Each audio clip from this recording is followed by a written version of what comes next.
morning, and welcome to day 2 of the Troubling Anniversaries conference. It's lovely to have you with us today. We're looking forward to another full day of engaging, kind of creative, and really thought-provoking sessions and presentations. So you're all very welcome to the conference. My name's Claire Langhammer. For those of you who weren't here yesterday, I'm the new director of the Institute of Historical Research at Senate House, University of London. And this conference this year is a partnership between the Institute and the Centre for Public History at Queen's Belfast. And we're delighted to be part of this collaboration. Sitting in on the sessions yesterday it was just gorgeous to see the power of what happens when we get a wide range of history practitioners in the Zoom room together alongside a really engaged and enthused audience. The conference itself is part of this year's conference, is part of our anniversary, our centenary partnership event series. In this series, we're very much trying to co-produce events and activities with history partners nationwide. We want to use our centenary year really to draw together the historically minded across all approaches and institutions and just ways of doing history and thinking about the past. So again, as yesterday, we would encourage you to engage with the conference, in the wider world, or at least the world of social media. The hashtags are up in the chat if you wish to refer to them. And I will now welcome you to this specific session, session 4, Remembering Trauma, Presentation and Oral History Workshop. We've got Sean O'Connell and Olivia D, who are both from the Queen's Mother and Baby Homes Oral History team. And I'm going to hand over to them for the rest of the session. First, if we can start, I'm going to hand over to Sean, who's going to do the first part of the presentation. Thanks very much, Olivia. I'm going to try and share my screen. Hopefully this works.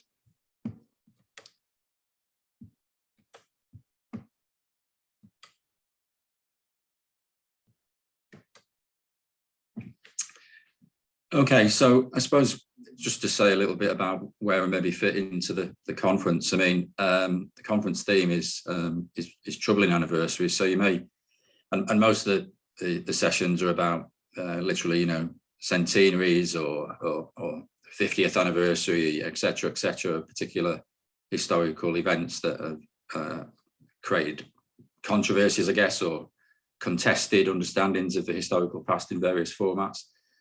What we're talking about is something, I guess, slightly different. It's difficult anniversaries in a very much more personal context. So the difficult anniversary could be the birthday of a child that was, subsequently adopted, birth mother's child that was subsequently adopted. Or the anniversary could be the 18th birthday of that child when the birth mother, began to think about, would the child come to look for her? Or it could be, potentially any anniversary, any date that birth mother or the adoptee was considering, such as, when might I look for my birth mother, or when might he or she, the child, come looking for me? Will they come looking when the adoptive parents have passed away, perhaps, as happened in many cases? So it's a much more in flux concept of anniversaries, I think, that we're thinking about here, and we're thinking about it very much in the kind of personal context. So that's just a little bit about the kind of background in terms of where we fit broadly into the conference's bigger themes. Just to say a little bit about the background to our research, myself and Livy were involved in the oral history side of a recent report looking at mother and baby homes and Magdalen laundries in Northern Ireland, and we were involved in that with Liam McCormick and John Privilege, who were based at Ulster University, and they were more involved in the kind of archival side of the research. The background to the research, if you like, begins, at least the kind of build up, the momentum behind the research, and the stimulus that caused the Northern Ireland Executive to commission the research comes, I suppose, from events in the Republic of Ireland as much as from events in Northern Ireland. And really, since the 1990s, as many of you will know, there's been a lot of historical controversies around institutions operated by various religious organisations in the Republic, primarily the Catholic Church, but not solely the Catholic Church. And you may also be familiar with the kind of film and media, the activism, and then the official inquiries that have come out of the Republic of Ireland in the last 25 years. So you may have seen the Magdalene Sisters, for example. You may have encountered activist groups such as Justice for Magdalenes, and you may know a little bit about the McAleese report on Magdalene laundries in the Republic of Ireland, or the more recent report of the Commission on Mother and Baby Homes in the Republic of Ireland. So we've talked a little bit in some of the sessions yesterday about the Decade of Centenaries, which is taking place across the island of Ireland, looking at the centennial anniversaries of Home Rule in 1912, right through to the end of the Irish Civil War in 1923. Well, I guess in the last decade, there's been a decade of inquiries in the context of what we're talking about today. And that includes in Northern Ireland, the Historical Institutional Abuse Inquiry, which was set up in 2015. And then our own report on mother and baby homes and Magdalene laundries, which was published in January this year. In terms of the state response in the Republic of Ireland, we kind of learned a great deal, in particular in terms of how we approached our research. And in particular, we learned a lot from the McAleese report, which was published in 2013. And also, we were a little bit surprised, I guess, that the recent Commission on Mother and Baby Homes kind of repeated some of what we would see as flaws and errors of the McAleese report. In particularly, a lack of a victim-centred approach to the oral history in particular, and the collection of oral testimony. So I don't know if any of you are familiar with the McAleese report, but for example, it takes 19 chapters before it actually gets to any of the testimony with the victims and survivors of Magdalene laundries. So it's quite astonishing, really, that if you set up an inquiry that is to look at the experience of a particular group of girls and women, it takes you 19 chapters of that inquiry to actually quote any of their words. And it also quotes them in such a way that they literally don't make any sense, really. They kind of, no one is identified, even as a pseudonym. So you don't meet, Mary in quotation marks, or AB, or even woman 38. So you just have a series of staccato kind of quotations where, one woman said this and another woman said that, but another woman said this and another woman said that. And it gives you a headache to try and read it, actually, to try and understand what the hell is going on and what they actually heard in this oral testimony. So you're really left with a sense, if you're not an oral historian, even if you are an oral historian, you're really left with a sense that this oral history is kind of pretty valueless, isn't it? Because look at it, it doesn't make any sense. It's hard to really understand what messages are here, because they all seem to be so conflicted. And this can be compared with the quotations of GPs and other kind of professionals in the report, where they do have a coherent sense of who they are and what they said. So they're named, and there's quite long, they get several paragraphs where you can actually see what their account was and how it progressed and what they had to say. And you have a sense of who they are, if you like, or what their story was, at least. So, this was clearly a tremendous flaw in this particular piece of research, and it clearly angered lots of survivors and activists in the Republic. So groups like Justice for Magdalenes and the group of academics based at University College Dublin have got their own oral history archive and repository, which is online for people to read, detailed verbatim accounts of the experiences of women in the Magdalen laundries. So that very much provided an alternative perspective to the official state response to the clamour for truth around Magdalen laundries. So I'll say a little bit more about that in a minute, but I want to turn north now and look north. And obviously what was happening in the Republic was also gathering traction. Those issues were also part of the story of Northern Ireland. And groups like Amnesty International, but also the United Nations Committee on Institutional Torture, were also flagging up the need for Northern Ireland to look at mother and baby homes and to look at Magdalen laundries and to see what had happened in those institutions, what was the social justice story there, what illegalities or bad behaviours or whatever other terms we want to use had taken place in those institutions, and how had individuals been affected by what happened to them in those institutions. So groups like Amnesty International were part of the call. There were also victims and survivors who are very much active in creating the push towards pushing the state to create a response, to create some kind of inquiry. And one of those groups were Birth Mothers for Justice and their families, and their children.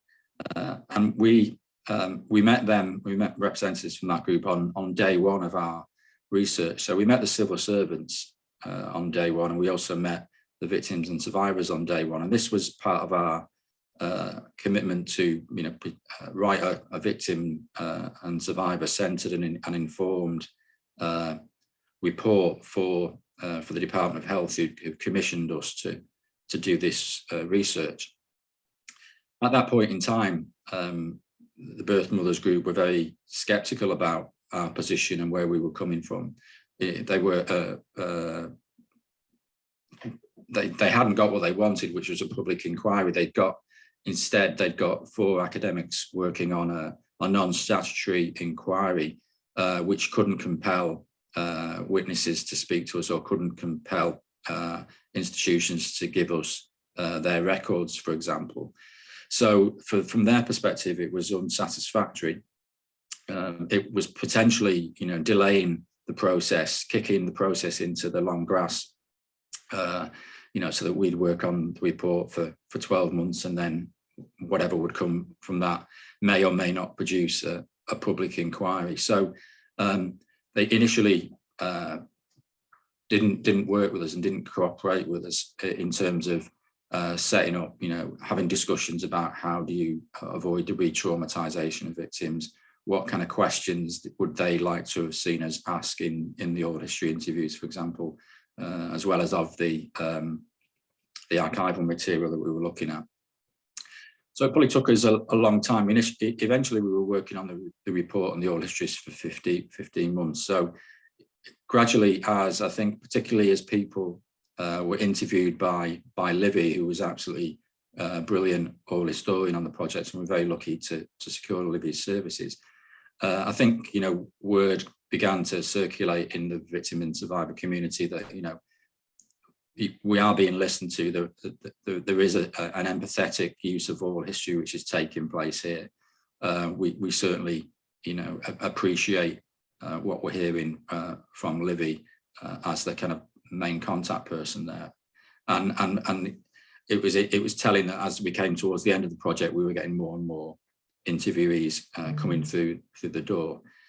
I mean, I suppose the other issue is that there were lots of other reasons why interviewees didn't want to speak to us about this. There was not the same level of understanding of mother and baby homes and Magdalen laundries in Northern Ireland as there had been in the Republic, because the Republic had been discussing this. It had been very much in part of the public discourse for 20 years. So, for example, even if you look at the University College Dublin map of Magdalen laundries in Ireland and where those Magdalen laundries are, that map doesn't have any of the 3 Magdalen laundries that existed in Northern Ireland. It's not on the map. So even some of the kind of academics in the Republic didn't seem to be aware of the existence of Magdalen laundries in Northern Ireland.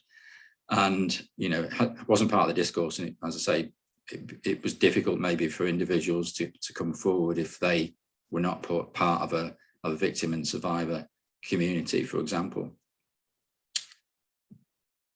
Okay, so just to say a little bit about what we were tasked with doing. We were tasked with looking at a number of mother and baby homes, and here are some of the main ones. The Good Shepherd Sisters were probably the biggest or the most significant organisation that we were looking at, because they ran 2 mother and baby homes, but also 3 Magdalen laundries.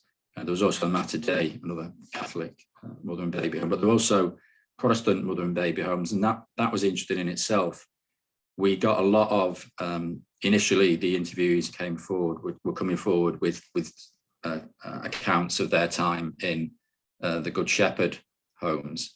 And we weren't hearing about Thorndale House Salvation Army or Hope Dean, which was Church of Ireland, or some of the other Protestant or state-run homes.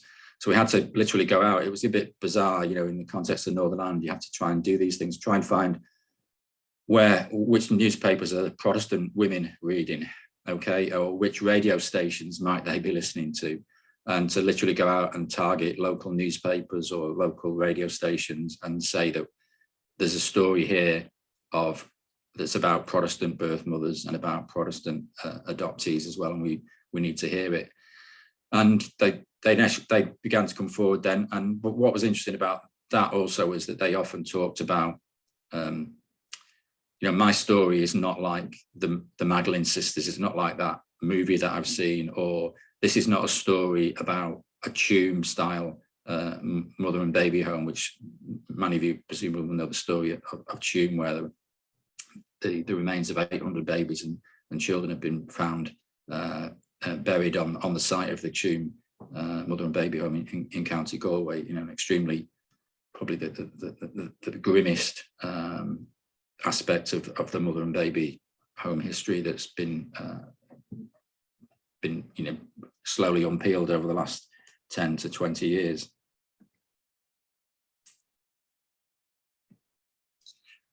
So the nature of the task was, I suppose, I don't expect you to read that. We won't be asking any questions about this or testing your expertise on this at the end of the event. But we were given a whole bunch of tasks and questions and issues to investigate. Really, I suppose what's interesting, it looks like really the kind of tasks that we were given, it looks like they're really cut and paste from what was being asked of Macaleese, or what had been asked of Macaleese in the Republic, and what had been asked of the Commission on Mother and Baby Homes in the Republic. So we had the task, if you like, of doing a kind of empathetic victim and survivor informed oral history, whilst also getting to the nitty gritty of these issues. You're trying to allow, Livia will talk more about this, you're trying to allow your interviewee to speak about what they want to speak about in the structure that they want to follow, but you also have to try and get to the nitty gritty of some of these difficult issues and difficult questions, because this is what was expected of us at the end of the day in terms of the report, in terms of how they wanted us to present some of the information in the report. We may maybe talk about this in the questions later on, but there's also we had a big struggle really to defend the oral history, to defend its value in comparison with archival records. There's a very strong, for I think for bureaucrats, civil servants, people who were reading these reports, maybe the politicians as well, they like to see tables and they like to see statistics and numbers. That makes life a bit easier for them. It's what are the headline figures here? But we were having to, kind of say, some of these figures and numbers and all the rest of it. They're based on maybe you know, let's use the example of a 55-year-old nun in 1966 writing in possibly slightly illegible handwriting a very short sentence on the individual girl or woman who came through the doors of the mother and baby home or the Magdalene Laundry that day. And, you know, does that say 17 or does it say 27 in terms of age? And, you know, was her memory accurate? Was what she was told about this young woman accurate? What are her suppositions about this young woman? And all of that archival evidence, you know, could be used uncritically to create these kind of stats and tables and say, here's the truth, here's the history. And it's much less messy than listening to 60 individuals giving you their account of what they remember about life in a Magdalene Laundry or life in a mother and baby home in 1975. So we could talk about that perhaps later on. Some of you may have questions about that process and having to defend that process in meetings with civil servants and others who are kind of overseeing our task. So what's happened? What have been the outcomes? Well, we produced our own report in January, which you know, received a hell of a lot of media attention. It kind of knocked COVID off the local news here. It was very interesting to see that happening. To turn on the local radio at 4 o'clock on the day the report was published and to find the journalists basically just reading verbatim from the oral histories that we'd included in the report was really very gratifying. And I think it gave us a sense that we'd made the right decision in really putting as much oral history in there as possible, as really putting it front and forward. You know, we really laid it on with a trowel to an extent because we wanted the voices of the interviewees to be heard. And we were fearful, you know, in Northern Ireland, you never know what might happen in terms of the executive might collapse. So we were fearful that, you know, this report might be the end of the story in that the executive could collapse and then nothing will come of this, nothing will happen in terms of a public inquiry or the next stage. Thankfully, very quickly afterwards, a truth recovery design team was put together.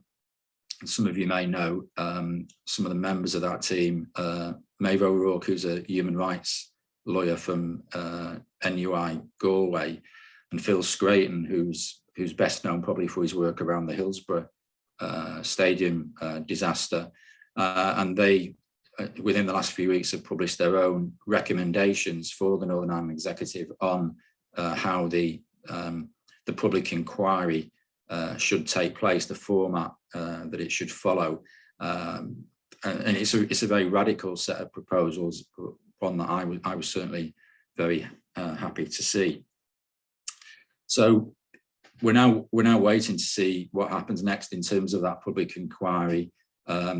It's been 2 weeks, I think, since I've seen some tweets today actually from the Birth Mothers group and their solicitor asking about what's happening, what is your response to the Truth Recovery Design Team's report, you know. So they're obviously beginning to get a little bit concerned that hasn't been a response to this point about that. Okay, so I guess that's the background. I'll stop sharing there and hand over to Livy to move forward with the next part of the workshop.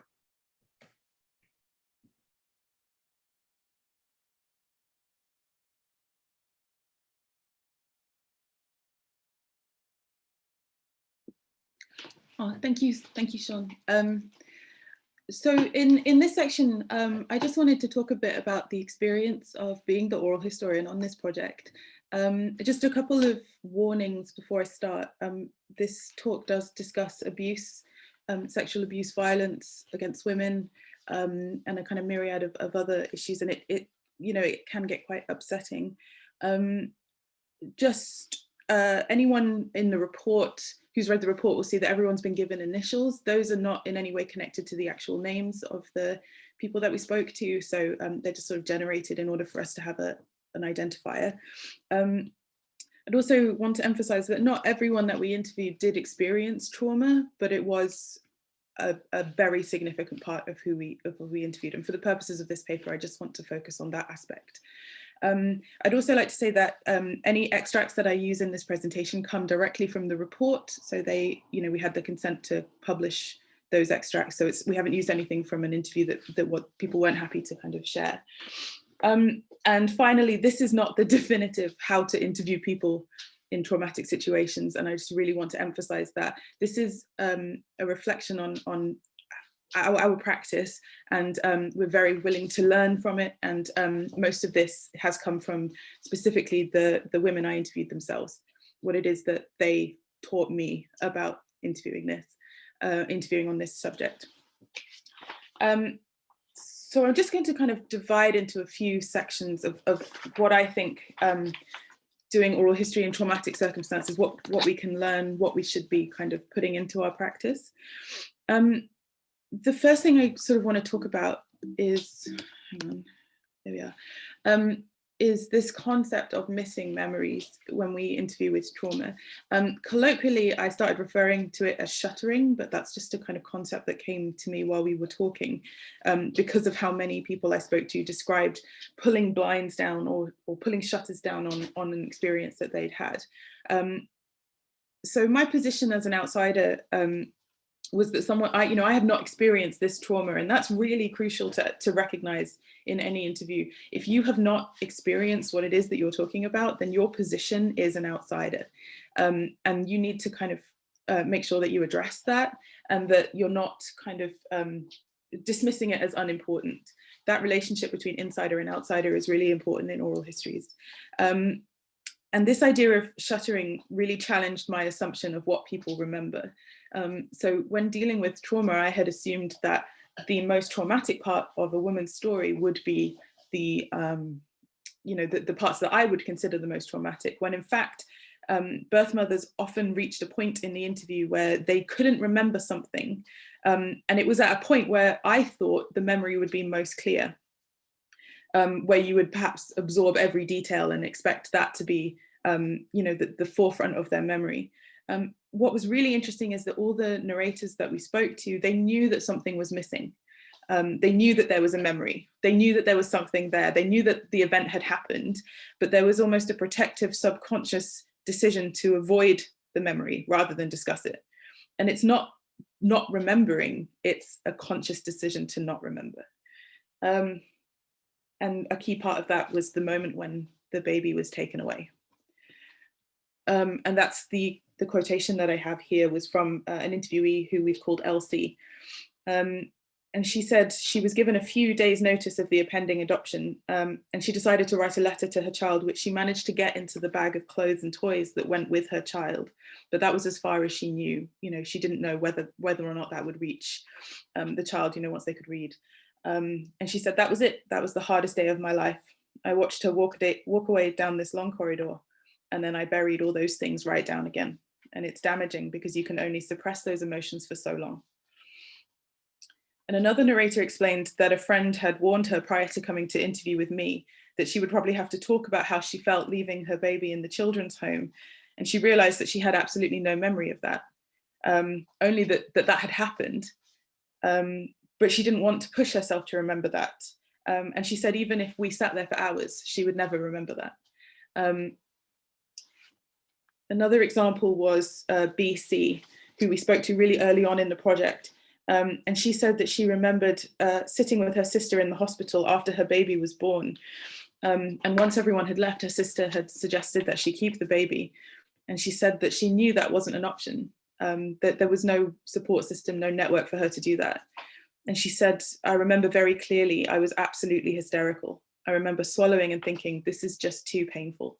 And she said, I literally put a shutter on it. It was the only way to function, the only way I was going to survive. And that's where this term came from that I think really succinctly emphasizes what's happening in these trauma narratives is, like I said, not a missing memory, in the sense of I've forgotten that, but in a sense of I've carved that out of my narrative and I'm not willing to remember it. And this was really common. One narrator said She had no recollection of the journey back home after she had left mother and baby home. One described all of her memories as like a zip folder. So she could see it and she knew that that's where they were in her brain, but she wasn't going to kind of try and open it and unpack each individual part of it. One remembers the birth as an event that happened, but insisted that it was if someone had just wiped that part of her memory clean. And she couldn't remember the date of birth of her child or anything like that. And one narrative, the narrator said simply that she could remember that on the drive home, noting that her neighbour's grass needed cutting. And that was all she could remember, was that she had noticed that. And these gaps in our memory, I think, are really important, and they challenge the status of us as outsiders when we go into these relationships, because we bring our own understandings of events from an outside perspective, and actually they're challenged by the reality of interviewing with trauma. Our own expectations about memory don't necessarily map. Even if we'd had the same trauma, we might not remember the same things. But it's really crucial to recognize that these gaps in memory, they are perhaps some of the most significant parts of the testimony. It doesn't make them less useful. And this is perhaps where some criticisms of the report in the Republic have come from, which is because it doesn't make memories unreliable if you are missing parts of them. Instead, we should be saying, what do these missing parts, these choices to not remember, tell us about these testimonies overall? And perhaps that's one of the most important things we need to think about. Instead of mourning all the loss of these memories, we should think about how much they reveal about a traumatic life experience. So the next thing I wanted to talk about was time. So this is perhaps a more practical part of being an oral historian in a project like this, but just some things that I learned about how to structure your time and how to use your time. There are so many aspects of oral history and trauma that I kind of thought about when I was writing this, and time was obviously a really significant part of that. So first of all, when interviewing on subject matter that isn't necessarily traumatic, you don't necessarily think about what your day looks like in the same way. So the first thing was, how long will it take for the interviewee to be comfortable with me? And we're talking weeks, not hours, not minutes. How are you going to build that relationship so that you can build to that interview and they trust you? How much do they want to know about your background? What kind of exchange of information are you going to give? You owe them perhaps more than you would owe them in other situations to explain not only the project, but why you should be the person that they want to talk to. Why on earth should they trust you with this? What is it that you can talk about, about your own life that will bring to that? And then that kind of changes the dynamic of the interview slightly. How many times are you going to stop mid-interview? What will interviewees need to break for? Obviously, you give them that. So clear your day. Have one a day if you can. Don't in any way feel that you need to rush off elsewhere. Never check your watch. Never look at times. Never set out a specific time beforehand. You need to be guided by whoever it is that you're interviewing. How long do they want to talk before and after you switch the microphones off? Hours sometimes. And that's really important. That's just as important as what you record. How comfortable are they talking about these experiences? You need to work at the pace of the interviewee. You are privileged to hear their testimony. You are privileged that they have decided that they are willing to talk to you. If they aren't ready, then you wait until they are. And that to me is the best practice in these situations. And the time kind of is influenced by lots of things, but sometimes it's physical things. Like a lot of the interviewees that I spoke to wanted to have their pets near them, which caused disruptions to the audio. It doesn't matter. It doesn't matter. If they want to leave to get you a drink, go to the bathroom, go outside to smoke, if they want to turn off and talk to you, if they want to turn off and tell you that they prefer you not talk about these things, these are all things that affect the timing of the interview, and they're all things that shouldn't matter. The next section is informed consent. This is really important.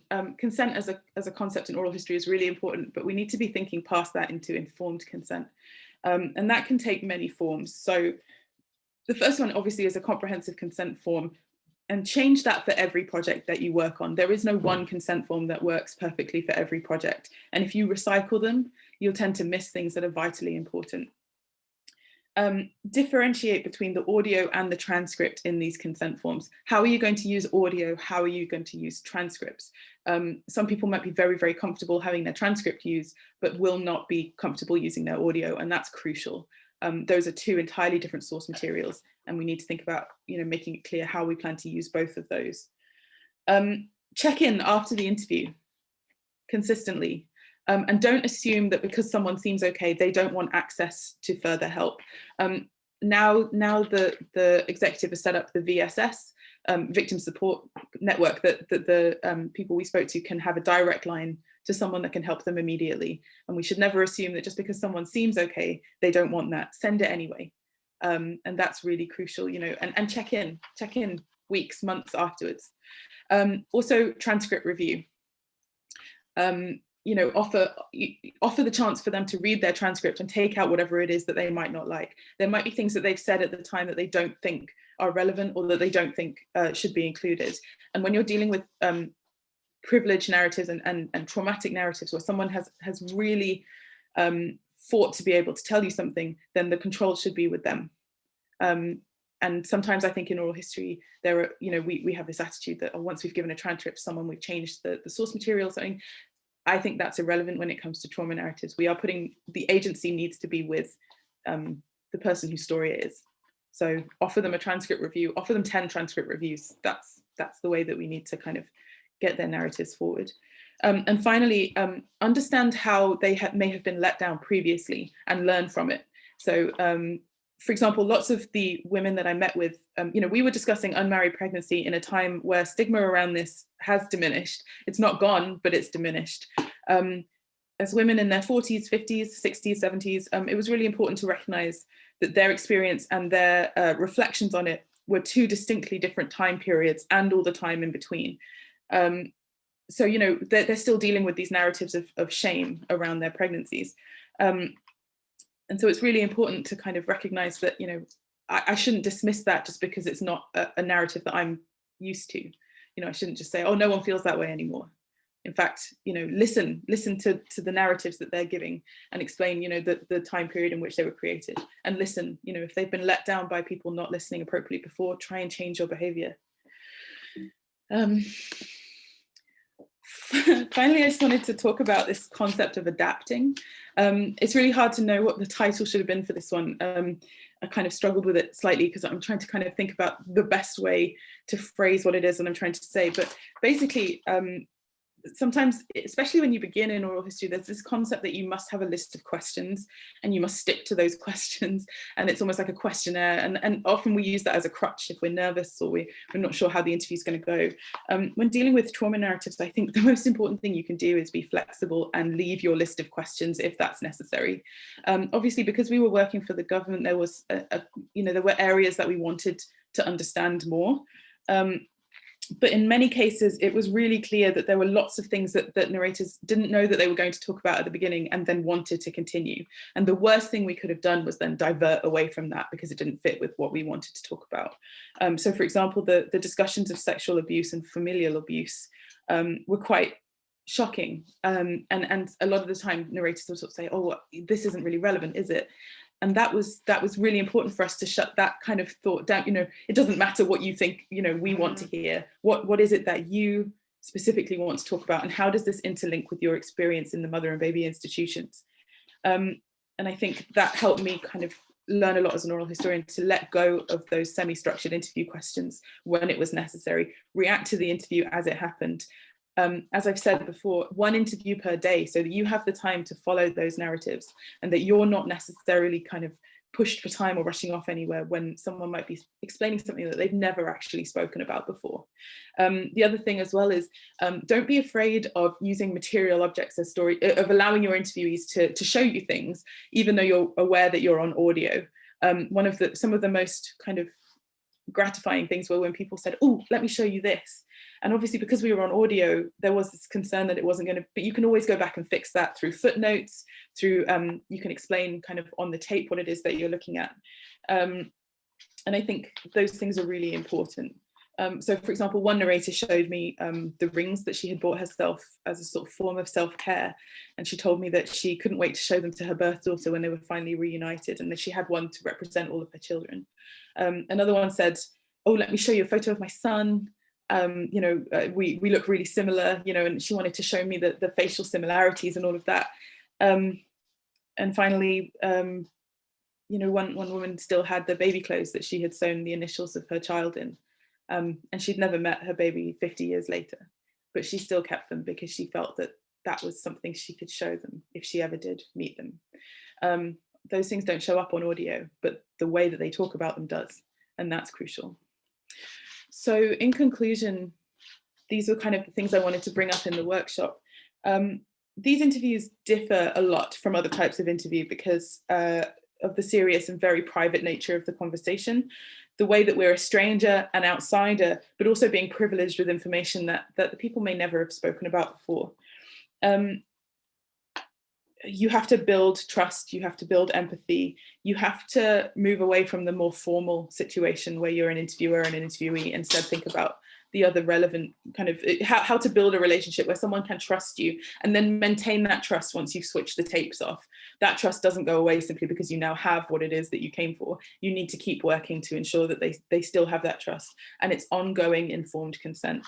You need to change the way that you may have traditionally run your interviews. You need to practice adapting and listening and moving with the flow of the conversation.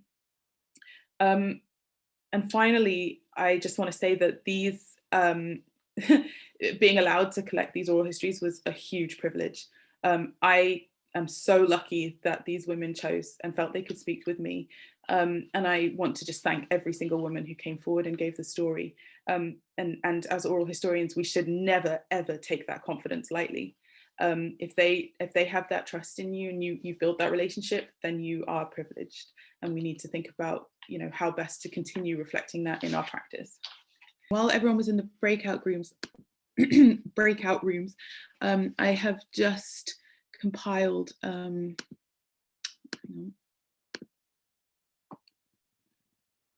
so these are some of the suggestions in the chat. I just wanted everyone to see that perhaps we have similar concerns and that there are some issues that maybe we all kind of face. A lot of them are to do with not wanting to be exploitative, which is really crucial and really a really honest answer, which I think is really important. And a lot of people also worrying about being an outsider and the dynamic of the interview, and finally getting trust and making sure that people actually trust you enough to talk with you. I don't have necessarily answers for each of these, obviously, but it's more about thinking about what everyone else is facing. And then as oral historians in general, perhaps when we write or we talk about the practice, can think about some of these things as well. Some of them are more concrete. Someone, for example, wrote about disclosure of illegal acts, which is really important and does come up a lot. So it's really important that you know not only what your institution expects from you, but also legally what you are required to do, and make that clear as well to the person you're interviewing. If you are going to have to tell the police something, or you are going to have to forward that, it's really important that your person you're speaking to knows that as well, and what your obligation is, whether or not you are obliged to do that. Gemma, is that everyone back now? Yes, everyone's back in now. Oh, great. Fantastic. So I will, hang on, let me move forward. So these are the questions that we had talked about maybe coming up with in our interviews. I hope everyone managed to kind of talk about that, or at least something that you found useful. We have now about 20 minutes for a discussion and a question session. So first of all, I've highlighted some of the questions and the comments in the chat, and it might be that people have kind of answers to that they want to write in. If you go to the chat, you'll see that those are there. Because we've had so many comments and questions, I think it might be helpful if we sort of open it up for a discussion. If you have any questions that you would like to ask that you haven't put yet, please feel free to put those in the chat now, or to use the raise your hand function. I'm going to stop sharing there. Fantastic. Sean, I don't know if you want to come on mic as well. Okay, yeah. Yeah, hi. Do you have any answers? Sorry, anyone who would like to ask a question using the raise the hand feature, please do that. For first though, I was wondering if anyone would like to sort of summarize what it was that their breakout room came up with and whether or not they had anything that they thought was particularly interesting that came up. Anyone from group one? I didn't see who was put in which group, so anyone from group one?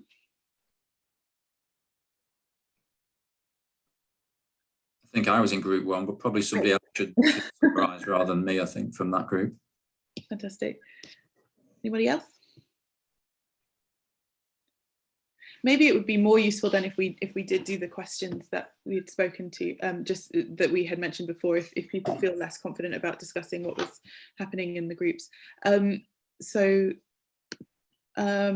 of all, do we have any responses to this question here? Where's my PowerPoint? So how do you build trust in the first instance? Does anyone have any experiences with that and would like to kind of offer any advice on that? How do you build trust in the first instance before they know you, before they know the project? What is it that you can do to try and help with that? Does anyone just raise your hand? Oh, yeah, Christopher Hood. Yeah, go for it. Hi, yeah, I mean, as I put in the chat, I mean, I mostly deal with Japan, and we were discussing some of this in our group as well, that ethics forms, I mean, for some they can be very helpful, but for many of us, they can be unhelpful. And I think your slide on being adaptive is critical. I think I sent a message to you individually sort of saying that slide could equally be called Be Human. Yeah. I think keeping the human element is critical when dealing with these difficult issues. And I mean, as much as possible, I try and deal with the introduction, my research, the ethics, well in advance by email, but keep it to the absolute shortest I can possibly get away with. But always include one critical bit, and that is I always say that before anything goes to print, I will send them copies of the sentences which include them in it, and they will have the right of saying, I want that pulled. It's so easy to do with a keyword search and so on, and it just, I think, immediately builds up trust. And it also gets away from the problem of sometimes people make off the record comments or off the cuff comments, which they later think they shouldn't have made. So just by having that one sentence saying, I will come back to you, trust me on this, I think just makes a huge, huge difference. So, I mean, that would be my sort of penny's worth on this, I guess. Thank you. I really agree. And people do, I've had a whole interview pulled right before publication before it happens. And you just have to, again, adapt because that story isn't yours. It's someone's given it to you and they can take it and that's fine. But it is about adapting. Natalie.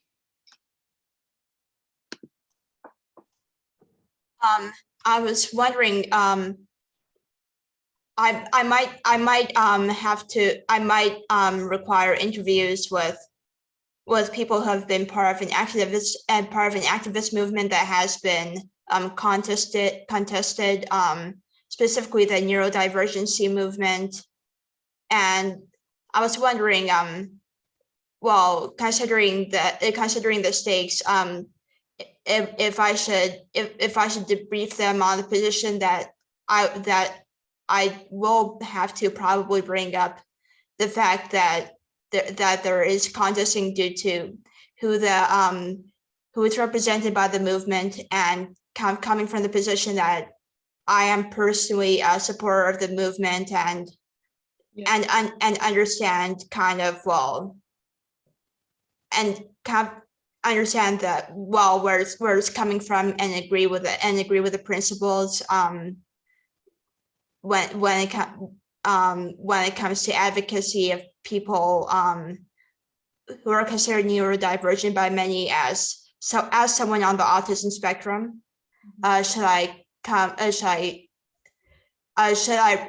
bring it up in the introduction or during the debriefing period? So is that a sound approach to take if I'm concerned about offending the interviewee and making sure that they know that I'm not dismissing the movement, and it's more of, well, kind kind of perhaps having a scholarly need to bring up the fact that it is contested.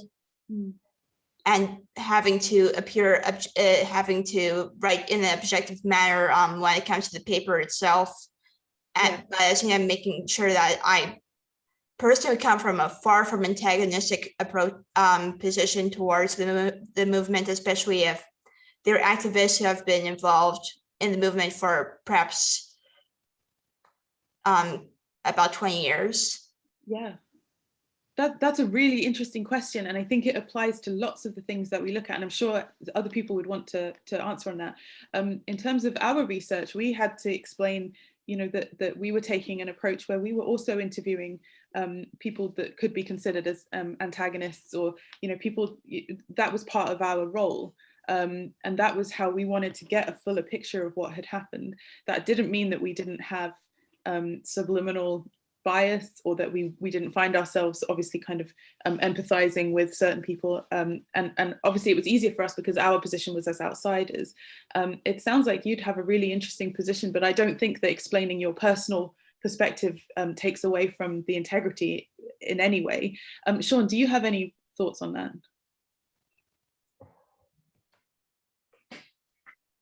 Yeah, I mean, you might want to talk to your first interviewee about it, maybe, and have a full and frank conversation about, what they would appreciate. I mean, part of doing oral history is often making mistakes early on, and then trying to, as Livy suggested in one of her slides, adapting or being human, as Christopher suggested. It's a process of learning, but hopefully you're learning in a sensitive way so that you don't kind of blunder in.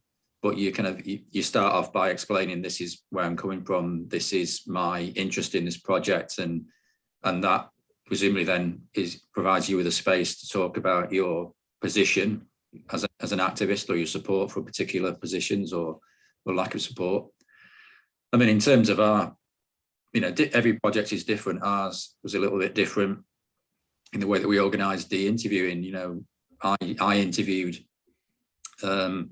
some of the nuns who'd worked in the mother and baby homes and the laundries, and I interviewed a couple of priests and a retired police officer and things like that. So I think we decided, it would be very difficult, for example, for Livy to interview a birth mother one day and then a day later or 2 days later be interviewing a priest or a nun who was offering a completely different perspective. It would have been a very challenging position for Livy to be in, or for me to be in if I was doing that as well. So we kind of made a decision about that, and I suspect my interviews were very different from Livy's interviews, in that certainly the context of the interviews was different in some respects. I've never previously done an interview where there's been a solicitor sitting in the room, for example, which happened with a couple of my interviews. I suppose to answer your question, Natalie, to go back to what I said earlier, is, why don't you use your first interview as a trial run? Find maybe interview somebody, if you can, who's been interviewed before as well about the theme, and ask them, what was their previous experience? What did they like and not like about that experience? What did they appreciate about the oral historian's approach, potentially? That might be useful for you to consider. Yes, thank you. Oh, Natalie, as well, just finally, Christopher Hood's suggestion of being human is really, really important, because I think collaboration is key. And if you want to, like Sean said, if you want to know the answer to that, then ask the people that you're interviewing, and collaborate all the way through, as not just as a researcher, but just as people who are interested in the subject matter. So don't be afraid to sort of explain your position or the difficulty that you find yourself in, because we had to do that constantly, and we made mistakes, and we've tried to fix those mistakes, and that happens. And so I think it sounds like a fascinating project, and I would just say, be human. that's a really good advice. We have 10 minutes and we've got two more questions. Sophie, do you want to go first? Yeah, thank you. It's been a really, really interesting session. I have about 1,000 questions I probably want to ask, but something that I just thought of while Sean was speaking there is, I suppose, particularly for your project, but more generally as well, how do you protect your own mental health here? Because you're obviously dealing with, you know, in these cases in particular, very difficult stories. And as you said, you know, you can put things in place for, as Sean had said, like, you know, don't have interviews that can kind of mess with your thought process and your emotions that are too close together. But, you know, as you were saying, there are things in place for the interviewees and ensuring that they are provided with support, but what's in place, and again, enduring support. So I suppose my question here is, what have you got in place for you, Olivia and Sean, for the work that you've been doing, and perhaps is there a good way to ensure that researchers continually receive support after listening to and working very closely with these stories? Really good question. I suppose my answer would be that working collaboratively was key. Knowing that I had someone who understood the context of what we were talking about, so I could just speak to them. So Sean, Leanne and John obviously had experienced it.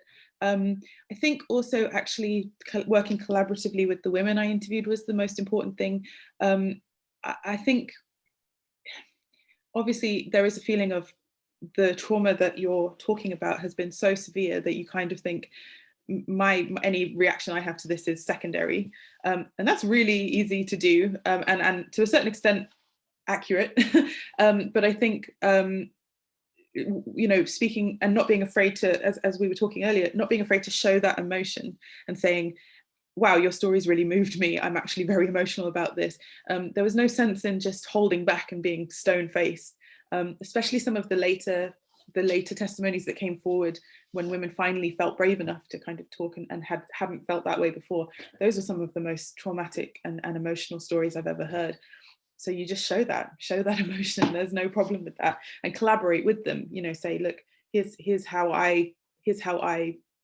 I can recommend to help you. And then I would go to Sean, Leanne, to John and talk to them about the process as well. And you know, it was a really good way of thinking about that. It's also just simple things like, you know, having one interview a day is good for you as well as the interviewer, as well as the interviewee. Having time to reflect on that, not scheduling them back to back. Separating yourself from two sides is really, I've been in a project before where you don't do that. That's really difficult, where you don't separate yourself. You know, and you do interview both sides, and that becomes very difficult as well. Sean, I don't know if you have what other comments on that? Well, before we started, we went to see Kathleen O'Donnell in particular at UCD, who had run the Justice for Magdalene's research group and the Oral History project there. So it was really good to visit with her and to spend a great deal of time talking about her experience and the issues around interviewing, which looked at not only from the interviewee victim survivor perspective, but from the interviewer perspective. So she talked about ways in which, you know, we would be challenged by the process and the ways it would be a different type of oral history project than probably any other that we'd been involved with, and that was certainly the case.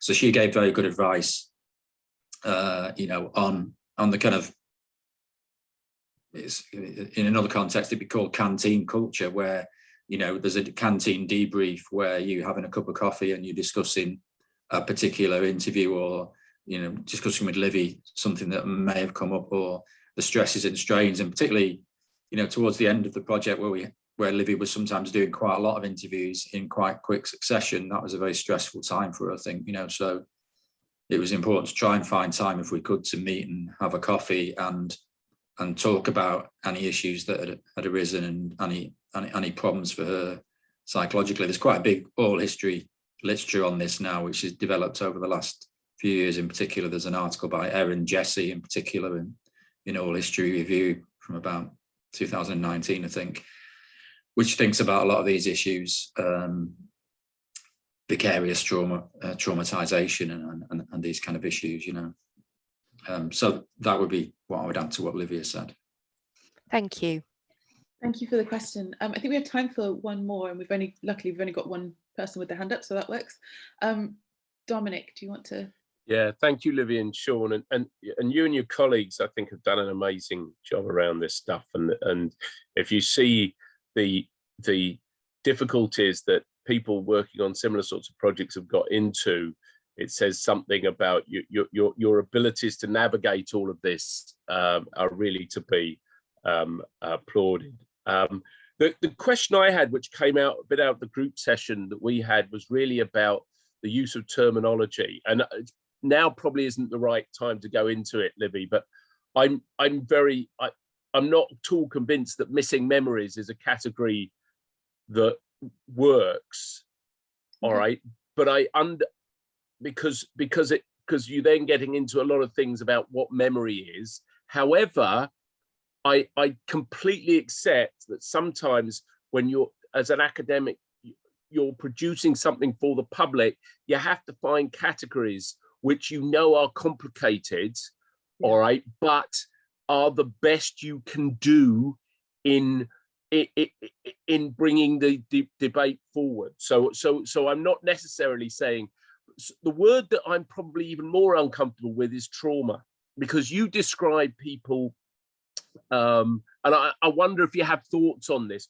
You're describing people who've clearly suffered from trauma in a way that we can define quite comfortably using psychological definitions of trauma. Yet the word trauma is bandied about all over the place at the moment. You know, almost every journal article that wants to go in, somebody's throwing trauma into the title, undefined, and they often use it in really what is political discourse, not actual or not real trauma, and categories of social experience. So all of a sudden groups have trauma, which is a totally different thing in my view. Individuals' trauma and what groups might describe as trauma are different things. I wonder what your feeling is about the way that the use of categories when you're dealing with this stuff, how easy it is to use, how difficult you found it when you wanted to try and define, title things, produce the narrative, if that's not too big and a complicated question. Well, we have 3 minutes left, so I'll try my hardest. I agree. I think missing memories, that's why I sort of have this colloquial term I use, is really difficult. And memory studies is its whole concept, and I do think that's really difficult. The reason I use trauma is because that's the way the interviewees described it. Maybe I should have made that slightly clearer, is the people that we speak to define it as trauma. So I suppose you're right. I do think there's lots of work coming out with the word trauma. If I was publishing on this, I maybe wouldn't use the word in the same way, or it would have more of a definition. In terms of oral history, the women that I spoke to define their experiences as traumatic, and they experience themselves as having gone through trauma. So I suppose that's where my understanding of it came from, was working collaboratively with the women and you know, saying to them, you know, what do you think it is? How has it happened? And it was so obvious in these interviews that they felt that the repercussions of what had happened in the mother and baby institutions was echoing throughout their entire lives and was still very present. There was no sense of, this was my trauma and it ended here. It was, I have lived a traumatic life with many traumatic experiences because of this one experience that happened. Therefore, I define that as a traumatic life. With many repercussions in many different areas. So I suppose that's why I deal with that word. And I think when it didn't feel as important in these interviews to get down into the deep definition of what trauma was, because that was how they self-defined. And I think you've got a good example where you can see trauma quite clearly. I think that would satisfy a psychologist, for instance, in the cases you're looking at. The interesting thing is when it gets attached to things like anniversaries, which I get talked to this conference, it gets used much more liberally, much more loosely, and I think much more problematic. In some senses, anniversaries and commemorations are the vehicle for political trauma, if you like, rather than, and that's why I think this is an interesting case study. Yeah, and I think that's why what Sean said earlier was quite important about the anniversaries we're talking about are much more personal than a centenary. It's, you know, my child is now 18. Am I going to try and find them? I'm now 18. Am I going to try and find them? I'm now turning 50, my child would be this age. Those personal anniversaries are much more important, I think, in this project, and much more linked to that concept of trauma. I'm so sorry, I've spoken almost to the deadline. What I would say is read the chat. People have been really great at answering questions in there. I'm going to save it, and maybe I'll try and answer some of those questions. If you have a look, Sean and I've included both of our, it's not the most, hang on, it's not the most perfect way of dealing with academic questions, but if you want, you can contact us. We're both on Twitter, and we can maybe try and answer some questions there. We also, our email addresses were on Sean's slide, but please feel free to contact me about anything. I'm really interested in having more conversations with these. And also, if you want to sort of talk about your own projects, we can talk. Again, I'm not claiming to have answers, more that I really love talking about the practice in general. So I'll probably have to stop there and say thank you so much for having us, and thank you to Sean as well. I don't know if anyone is here that finishes the session kind of officially, or if Gemma is here, or no, that's just up to you guys. Perfect, I'll finish it officially then. Sean, do you have anything you want to say to finish, or? Not really, I guess just thanks for everybody who came along and participated. Hopefully you found it a useful and interesting session. I know there's a lot of things that we could have talked about. Unan's just put a challenging question for us in the chat box. People can read. I might try and answer it later. So we're not perfect in everything that we did, and we've got our critics. I know Dominic has said that we haven't faced the same criticisms as the equivalent report reports in the Republic of Ireland, but we have had our critics, and we weren't flawless in what we did. If we had more time, we could explain the kind of the pressures we were up against in terms of time and funding and people not cooperating with us from all kinds of perspectives and all kinds of reasons, which made our work much more difficult than it should have been, or it could have been. But I guess I'll just say thanks to everybody, and join Livy in thanking you all and wishing you well for the rest of the day. Sorry to those questions that just came in. We'll try and contact us. That's fine. Thank you so much. Thank you.